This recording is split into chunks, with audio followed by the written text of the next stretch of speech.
Pourquoi utiliser Google Ads pour la génération de prospects dans le BTP? Alors les gens ne cherchent pas des artisans sur Instagram et TikTok, ils vont plutôt aller sur Google et écrire textuellement ce qu'ils ont besoin. Par exemple, artisan réparation toiture à Lyon. Et quand une personne écrit ça sur Google, c'est que vraiment voilà, il recherche un artisan qui est basé à Lyon.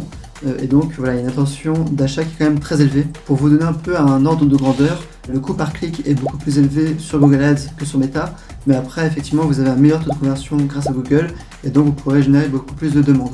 L'objectif c'est vraiment d'être visible au bon moment. Comment lancer une campagne Google Ads efficace?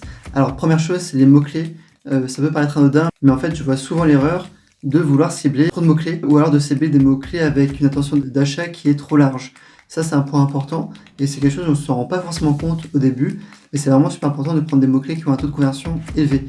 Par exemple, ici dans cet exemple, voilà, le client il installe des ascenseurs, donc on a ciblé vraiment tout ce qui est installation, maintenance, réparation, entretien d'ascenseurs. Ensuite, deuxième point super important, c'est la zone ciblée. Alors moi, je recommande plutôt par rapport à la zone ciblée de commencer avec une zone un peu plus restreinte, volontairement. Au fur et à mesure, vous allez pouvoir l'étendre, mais voilà, essayez toujours de limiter pour vraiment couvrir un périmètre assez restreint parce que par défaut, Google va l'élargir.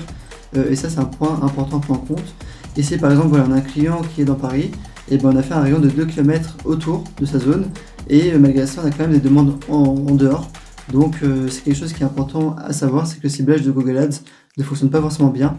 Et donc, je vous recommande fortement de commencer avec un ciblage plus petit au début. Maintenant, il y a aussi une notion de demande. Si au bout d'une semaine, 2 semaines, avec une zone assez restreinte, vous avez quand même pas mal de demandes et le budget est dépensé, eh bien ça ne servir à rien de l'élargir.